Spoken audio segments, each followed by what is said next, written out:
Olá, bem-vindos ao Portal de Luz. No último mês, o tema aborto voltou à pauta nacional, com o objetivo de esclarecer e refletir sobre conceitos tão importantes para a nossa sociedade que dizem respeito à vida. No programa de hoje, nós vamos voltar a abordar esse assunto, em uma entrevista exclusiva com o médico Dr. Gilson Luiz Roberto, presidente da Associação Médico Espírita do Brasil.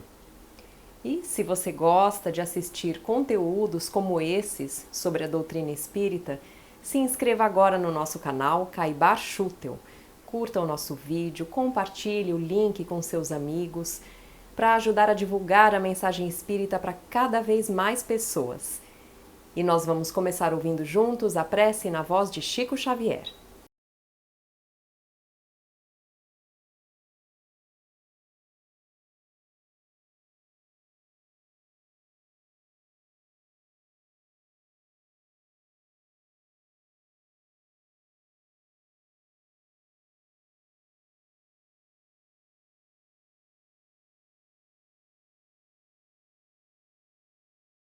Divino condenado à morte sem culpa, enquanto te rememoramos, o madeiro da ignomínia, lança tua bênção sobre nós, os que nos enfileiramos junto à rebeldia do mau ladrão. Tu que te deixaste sacrificar pelos que morriam no cativeiro do mundo, lembra-te daqueles que ainda escravizam. Tu que te confiaste à extrema renúncia pelos que padeciam na miséria, não te esqueças daqueles que ainda estendem na terra o sofrimento e a ignorância, a fome e a nudez. Muitos, ó eterno benfeitor, te rogarão socorro para os que foram relegados à intempérie. Entretanto, nós sabemos que a tua presença sublime aquece todos aqueles que foram abandonados à noite da provação. É por isso que nós te pediremos, por todas as mãos que erguem templos suntuosos em tua memória, esquecendo fora das portas os que soluçam de frio. Ah, Senhor, quantos te rogarão pela ovelha estraçalhada fora do aprisco? Nós, no entanto, não desconhecemos que o teu olhar vela, poderoso e vigilante, ao pé de todos os vencidos, para converter-lhes a dor em pão de tua graça no santuário da eterna vitória. Nós te rogaremos assim, Senhor, pelo lobo que se julga triunfante, Mestre da cruz, compadece-te, pois, de todos nós, os que te buscamos na oração do arrependimento, crucificados ainda no madeiro de nossa impiedade, algemados ao cárcere de nossos próprios crimes, garroteados pelas recordações tenebrosas que nos escravizam a consciência.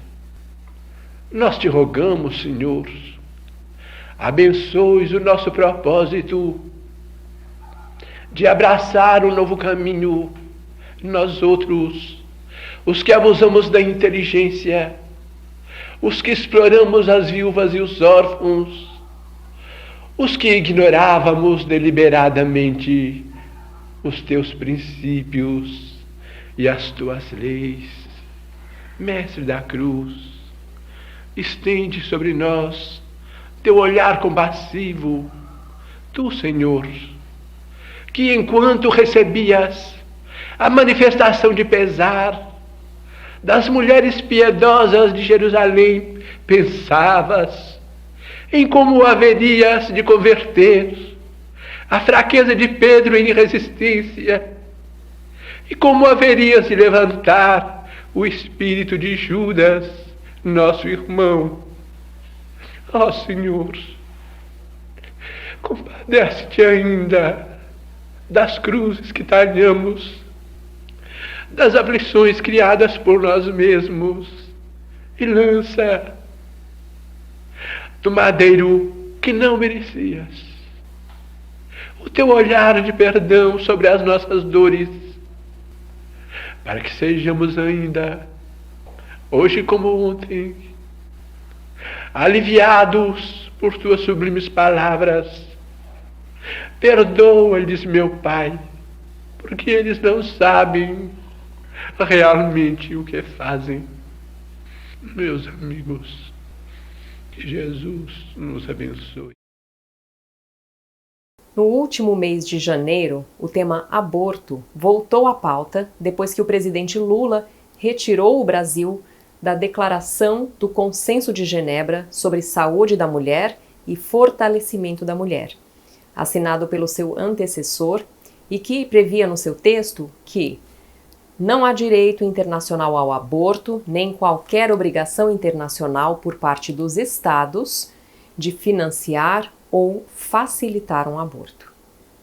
E um dia antes, o atual Ministério da Saúde revogou uma norma que dificultava o acesso da mulher grávida ao aborto legal. Como nós sabemos, o aborto é permitido somente em 3 situações no Brasil atualmente: quando a gravidez é resultado de violência sexual, se não há outro meio de salvar a vida da gestante e em casos de fetos com anencefalia.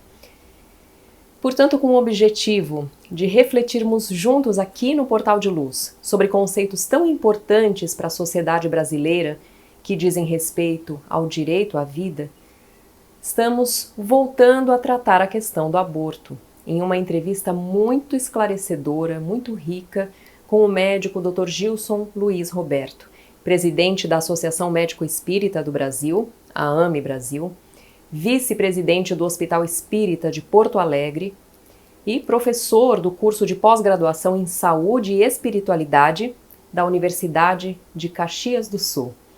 Ele concedeu essa entrevista para o podcast do jornal Folha Espírita. E nós vamos acompanhar aqui no Portal de Luz o que ele disse na íntegra, ao longo de 3 programas. A entrevista foi realizada por Conrado e Cláudia Santos, que são colaboradores do jornal Folha Espírita. Conforme nós vamos conferir hoje, nessa primeira parte, o Dr. Gilson vai explicar para todos nós em qual momento da gestação a ciência atual acredita que começa a existir vida de fato dentro da barriga da gestante. Sejam todos muito bem-vindos em nosso podcast de hoje, nosso programa Portal de Luz, onde nós temos hoje um convidado especial para estar ao nosso lado. Trouxemos para um bate-papo comigo e com a Cláudia Santos o nosso querido amigo de tantas décadas, nosso Dr. Gilson Luiz Roberto, presidente da Associação Médico Espírita do Brasil. As nossas boas-vindas ao nosso Dr. Gilson. Boa noite, doutor. Boa noite, Conrado. Boa noite, Cláudia. É muito bom estarmos juntos aqui para debater assuntos tão importantes para o movimento espírita.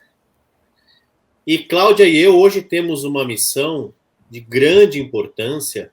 Afinal de contas, convidamos o Dr. Gilson para estar conosco para, uma vez mais, que possamos discutir, aprender, que possamos fixar conceitos tão importantes para a sociedade, para esse momento que vivemos em torno da questão do aborto.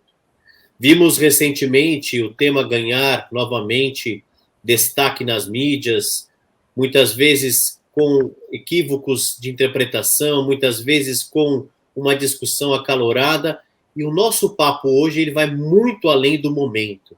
Ele traz o compromisso que vem sendo construído ao longo de décadas da Associação Médico Espírita, e o nosso doutor Gilson hoje vai conosco bater um papo para que a gente possa, então, compreender, esclarecer e, sobretudo, que possamos entender qual deve ser o nosso papel, o que devemos fazer e o que devemos buscar em torno dessa questão.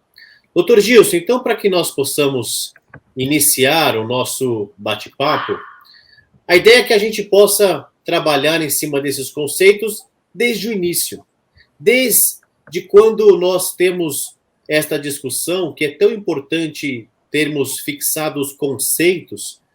E a primeira pergunta, então, doutor, é exatamente quando começa a vida segundo a ciência. Ela deve ser considerada desde a fecundação e por quê? Bem, isso aí é um assunto que é unânime dentro da ciência, né, Conrado? A vida começa com a fecundação. Isso não há dúvida nenhuma entre os cientistas, entre a área médica. Todos os livros de embriologia médica vão afirmar isso, que a vida começa com a fecundação, que é a união do óvulo com o espermatozoide, formando o zigoto. Então, o zigoto, ele já contém ali todas as informações biológicas, genéticas do novo indivíduo, que se revela no seu processo de ontogênese, né? Desde a formação ali do zigoto, do embrião, do feto, nascimento, vida adulta, é o mesmo indivíduo a se manifestar em várias fases da sua existência. Não há diferença nenhuma, em termos biológicos, dessa individualidade. Nós dividimos esse processo, dando nome nas várias fases da vida humana, né? A fase de embrião, a fase de feto, a fase de nascimento, criança, adolescente, adulto, mas é o mesmo indivíduo. Então, esse processo de ontogênese, ele começa com a fecundação. Ali começa todo o processo genético, com todas as informações para aparecer essa individualidade, né? O indivíduo da pessoa humana, do ser vivo e ser humano. E interromper esse processo, no início, no fim, não interessa, porque é um contínuo, né? É uma vida só a se manifestar em várias fases. Então, se a gente interrompe esse processo no início ou no final, é a mesma vida a ser interrompida. Então, a vida realmente começa com a fecundação. Gilson, é muito comum as pessoas alegarem que quem é contra o aborto normalmente o é por questões religiosas, né? Que resposta que o senhor daria para quem pensa assim? Bem, eu acho que as questões religiosas são importantes e significativas porque fazem parte também da sociedade democrática, de direito, né? As pessoas manifestarem seus pensamentos. Mas a questão do aborto está acima de qualquer questões religiosa. Eu diria, Cláudia, que é uma questão de ética, né? Principalmente de ética, porque é uma violência. A gente está destruindo uma vida. Então, é uma questão muito mais do que religiosa. Uma questão que diz diretamente a cada um de nós com relação à ética humana, né? A violência que nós estamos provocando na destruição de uma vida, de uma possibilidade, de um indivíduo que está se formando, que tem toda a primazia, a possibilidade de viver essa vida. E nós estamos interrompendo. Então, é uma questão de fundo, primeiramente, ética. Depois entram outras questões aí, questões espirituais, questões religiosas, questões médicas, questões psicológicas, emocionais, que envolvem essa questão. Mas eu acho que o princípio fundamental da discussão da interrupção da vida humana, né, do aborto, é a violência contra a vida, e isso é uma questão fundamentalmente ética. Só complementando, eu queria aproveitar para fazer uma pergunta em cima da do Conrado e essa minha que eu fiz agora, porque é curioso, né? Que se a vida, pela ciência, existe desde o início, por que o senhor acha que tem países que, por exemplo, permitem o aborto até a 22ª semana? A ciência não está ali na hora que a lei é feita? Isso não é levado em conta? Assim, ó, Cláudia, o que as pessoas que defendem o aborto? Eles procuram uma justificativa que não existe, mas tentam, então, criar uma alegação, uma justificativa para responder a essa atitude de violência contra a vida, né? E aí nós temos várias explicações. Tem países que permitem a partir da 12ª semana, 20ª semana, dizendo ali, alegando que só a partir dessa época que começa a haver dor, né? Ou começa a formação do sistema nervoso central, a possibilidade do embrião sentir dor. Mas isso não é verdade, né? Pesquisas mostram que a consciência, ela existe antes da formação do sistema nervoso, Cláudio, né? Existem outras formas de consciência, não somente a via neuronal. E pesquisas médicas mostram que a sensibilidade à dor, ela vem muito antes da 22ª semana. Tem uma médica portuguesa, Jerônima Teixeira, que ela publicou um artigo muito interessante na Revista Americana de Ginecologia e Obstetrícia, em 1999, mostrando que já na 10ª semana, o feto já tem dor, né? Já existem evidências, ela defende a tese de que a dor já existe ali. Então, há várias evidências mostrando que o embrião, né, independente do estágio em que ele está se desenvolvendo, é um ser em formação, existe uma consciência ali. E além dessa consciência que a ciência materialista tenta delimitar do ponto de vista material, orgânico, nós temos que ter uma consciência atrás, que é a realidade do espírito, né? Que para nós espíritas isso é uma coisa muito importante. Existe uma individualidade espiritual, porque a vida, ela se manifesta através da matéria, com a união com a alma, né? Com o espírito e com a energia vital. Então, isso constitui o conceito de vida para nós. Mas, do ponto de vista apenas de uma visão materialista, também não se justifica determinar, tentar justificar, a partir de tal semana. Então, há uma tentativa de encontrar justificativas.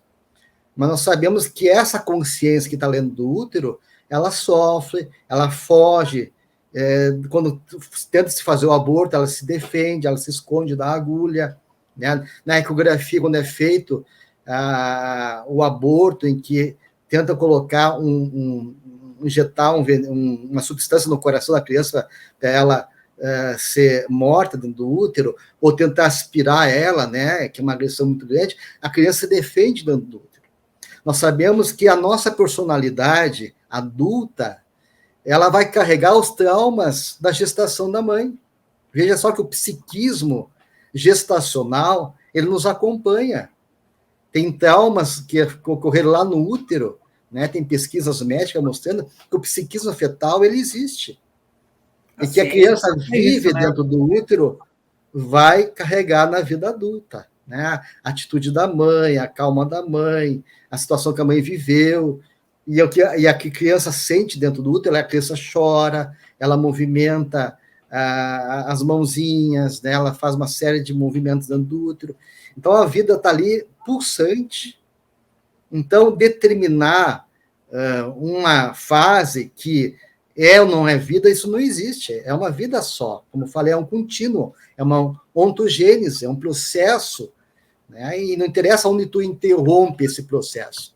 Vai ser ali uma violência, uma morte de uma vida que está se estabelecendo. Doutor Gilson, nos parece que fica claro que nessa demarcação inicial existe um desejo de uma condição de coisificação mesmo do embrião, né? E, claro, quando a gente traz esta visão, quando ligada à realidade do espírito, isso fica muito mais claro. A gente sai dessa limitação meramente materialista e entendemos a realidade do espírito. Mas para quem não acredita em espíritos, o que nós podemos dizer? Chegar então, vai ter que ser necessário a necessidade da ciência comprovar a existência do espírito para que essa percepção mude? Olha, Conrado, eu acredito que com a consciência de uma realidade espiritual, nós vamos ampliar a nossa visão de mundo e de homem, né? A nossa consciência, ela se amplia. A gente vai entender leis que regem as nossas vidas. A gente sabe que toda a vida encarnatória, ela tem uma finalidade, que as coisas não acontecem por acaso, que existe um governo oculto que preside os nossos destinos, e que cada espírito traz junto de si, né, um planejamento reencarnatório. As coisas não são soltas, as coisas têm uma finalidade. Mas, independente de nós termos essa certeza, essa convicção da realidade da alma, e isso gerar mais profundas reflexões sobre a responsabilidade de uma vida, o fato de ter uma vida ali, por si só, uma vida biológica, uma vida humana, né? Porque é uma vida humana, a gente tem que toda vida, todo indivíduo é uma vida, mas nem todo indivíduo é pessoa, porque pessoa é indivíduo humano. E ali é uma pessoa que está se formando, né? É uma vida de uma pessoa.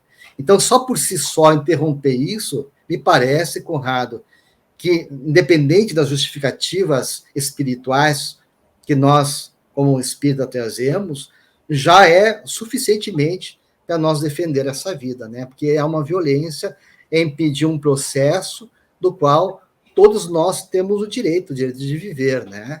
Isso é um direito fundamental, eu diria, inclusive, né, até só ele chama de direito básico, porque sem o direito à vida, os outros direitos não têm importância, né? Direito à alimentação, direito à saúde, à moradia, à liberdade, enfim, todos os outros direitos só existem se nós temos condições de termos a vida. Então, a vida é um direito básico de todos nós, de todo indivíduo que se desenvolve no útero materno. Gilson, você tocou justamente num ponto que eu queria tratar com você. Você falou de direito, né? Os defensores do aborto normalmente falam muito no direito da mãe, né? O direito é aquela coisa de dizer que ela tem o direito sobre o corpo dela. Mas aí, como fica o direito do embrião, o direito do feto? Que direitos que esse ser tem? Seja isso do ponto de vista jurídico, enfim, espiritual, né? Eu vejo isso como uma grande falácia, né? Porque, assim, né, Cláudia, a gente vê que existem várias estratégias que foram criadas pelas instituições que defendem o aborto para tentar justificar o injustificável. Então, eles fazem várias estratégias. Dizer que é o direito da mulher, direito reprodutivo, dizer que faz parte do corpo da mulher, né? Que a mulher tem o direito ao seu corpo, dizer que é uma questão de saúde pública, a gente sabe que são estratégias, né? Estratégias para tentar justificar e alegar coisas, sair da discussão de vida, para levar a outras discussões e tentar, então, encontrar uma base, né, de fundamentação ao aborto. Mas é um outro corpo, né? Pesquisas médicas mostram que a criança ela cria processo até de defesa imunológica contra alguma possibilidade do corpo da mãe afetar esse embrião.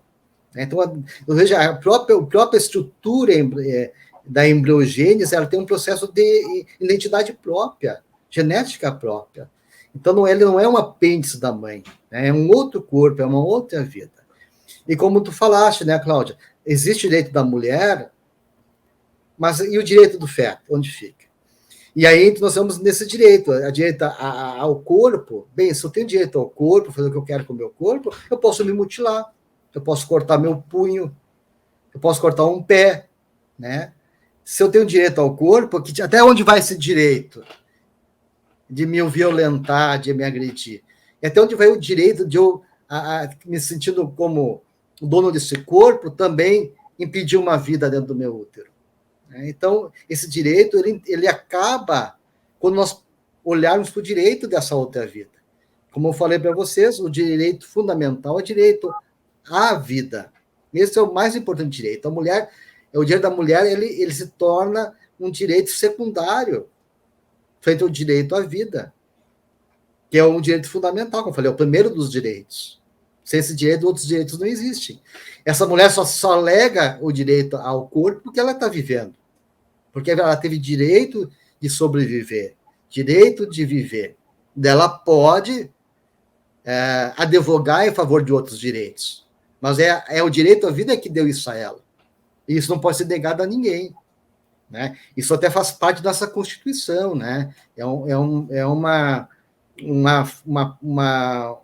Um postulado pétreo da nossa Constituição, né, que o direito da vida é o direito a todos nós. Claro que, dentro da normativa jurídica, a gente sabe que cada juiz, né, cada pessoa pode fazer uma interpretação, mas está lá na nossa Carta Magna, né, o direito à vida de todos nós brasileiros. E essa questão também é defendida pela espiritualidade na questão 880, quando Kardec pergunta à espiritualidade qual é o primeiro de todos os direitos naturais, né?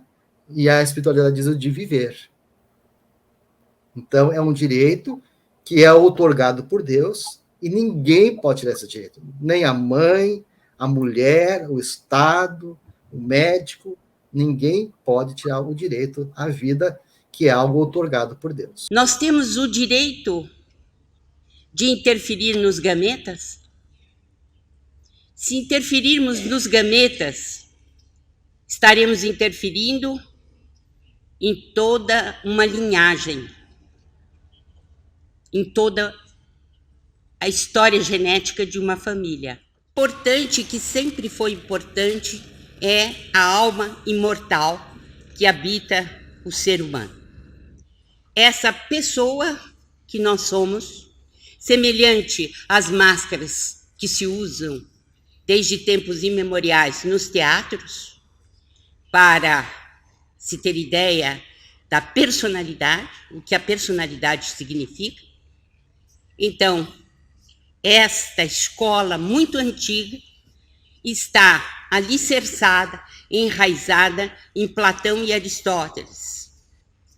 E tem, por evidência, a pessoa humana.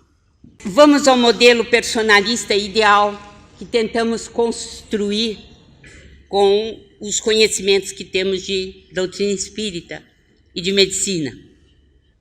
A vida é um bem outorgado. Nós podemos chamar o planejador do que nós quisermos. Eu chamo Deus. Para você pode ser o Ser Supremo. Ou pode ser o Divino Planejador. Ou pode ser Alá ou Jeová. Não importa. A vida é um bem outorgado.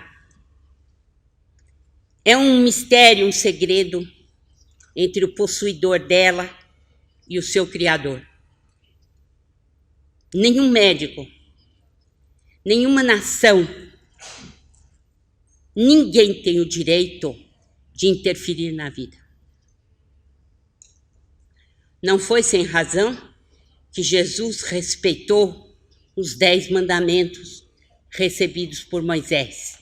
E um deles é muito claro: não matarás. Nós acreditamos que a dignidade do ser humano vem da alma. Voltamos aos princípios de Platão e Aristóteles. Cada concepção é uma nova oportunidade de vida na Terra, é um novo projeto existencial, que deve ser respeitado no contínuo zigoto velho. E o respeito ao embrião, deficiente ou não, é o respeito ao contínuo.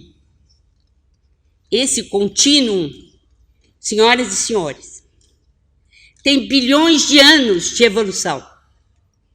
3 bilhões e 600 milhões de anos de evolução. E cada um de nós está aqui porque sua mãe assim o quis.